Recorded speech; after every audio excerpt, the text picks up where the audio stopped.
হবিগঞ্জ জেলা দলের হয়ে শটটি নিতে আসছেন মাহিন, জার্সি নাম্বার 7 দলীয় ক্যাপ্টেন। দেখা যাক কি হয়। এই সেই মাহিন মধ্যমাঠে কিন্তু দুর্দান্ত খেলা দর্শকদেরকে উপহার দিয়েছিলেন। সেই মাহিন কিন্তু শট নিতে প্রস্তুত প্রতিপক্ষ দলের গোলরক্ষক হবিগঞ্জ দল যদি প্রথম বলে গোল করতে পারে তাহলে তাদের দল কিন্তু প্রথম লিড পেয়ে যাবে। আমরা দেখতে পারতেছি তাদের পিছনেই কিন্তু রয়েছেন সেই মহিলা দল। যাই হোক, মাহিন প্রস্তুত, জার্সি নাম্বার 7 দুর্দান্ত ফুটবল ম্যাচ দর্শকদেরকে উপহার দিয়েছেন। সেই মাহিন শট করতে যাচ্ছেন, দেখা যাক কি হয়। এবং অসাধারণ গোল, অসাধারণ গোল করে বসলেন সেই মাহিন। জার্সি নাম্বার 11 মৌলভীবাজার জেলা দলের এই ফুটবলার জার্সি নাম্বার 11 শট নিতে যাচ্ছেন এবং গোলরক্ষক সিয়াম আছে প্রস্তুত। দেখা যাক সিয়াম, এই সিয়াম কিন্তু তার বুদ্ধিমাত্রা পরিচয় দিবে টাইব্রেকারের মধ্য দিয়ে। যদি টাইব্রেকারের মধ্য দিয়ে সিয়াম সেভ করে তার দলকে এগিয়ে নিতে পারে, হয়তোবা তার হাত ধরেই কিন্তু হবিগঞ্জ জেলা দল চ্যাম্পিয়নের স্বাদ অর্জন করবে। জার্সি নাম্বার 11 মৌলভীবাজার জেলা দলের একজন ফুটবলার শট করতে যাচ্ছেন এবং মিস, একেবারে গোল পোস্টে লেগে বাইরে চলে গেল। ওই জায়গায় এক ধাপ এগিয়ে হবিগঞ্জ জেলা দল। লেফট ব্যাকে খেলেছিলেন এই জিসান কিন্তু অসাধারণ একটি ম্যাচ দর্শকদেরকে উপহার দিয়েছেন। দেখা যাক হবিগঞ্জ জেলা দলের হয়ে কি করেন সেই জিসান। হবিগঞ্জ মিরপুর যার বাড়ি, সেই দিলীপদার স্টুডেন্ট সেই জিসান কিন্তু একে একে করে হাঁটি গুটি করে কিন্তু বলটি বসিয়ে নিচ্ছে এবং উল্টো দিক দিয়ে বসে নিচ্ছে যাতে করে গোলরক্ষক বুঝতে না পারে।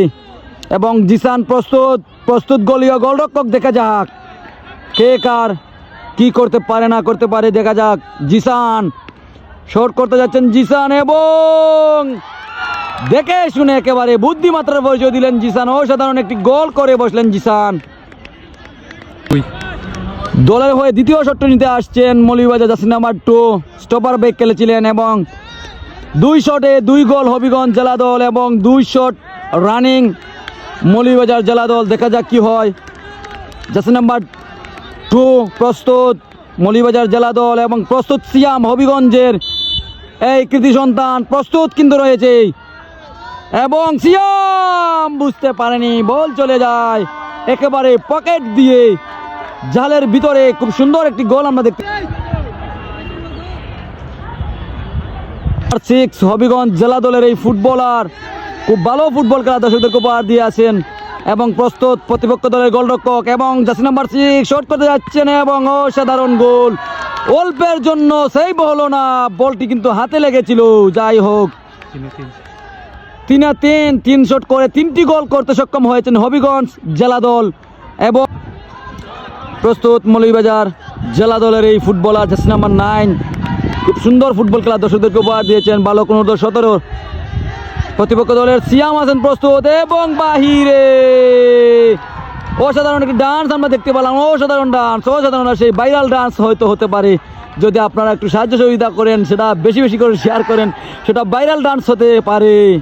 তাহলে আজকের এই গোল্ড কাপ জাতীয় ফুটবল গোল্ড কাপ টুর্নামেন্ট অনূর্ধ্ব-17 চ্যাম্পিয়ন হয়ে যাবেন হবিগঞ্জ জেলা দল বালক। দেখা যাক। আপনারা জানেন কেপের মাঠে সেই আলিভাইকে কিন্তু কেউ না ভুলানো, সেই আলিভাইয়ের সুযোগ্য উত্তরসূরি অর্থাৎ ওনার হাত ধরে ওনার একাডেমি থেকে উঠে আসা এই সেই মশু বানিয়াচুং ফুটবল একাডেমির একজন ফুটবলার আজ খেলে যাচ্ছে হবিগঞ্জ জেলা দলের। হবিগঞ্জ জিতবে দল, গোল হলে জিতে যাবে হবিগঞ্জ। দেখা যাক মশু এবং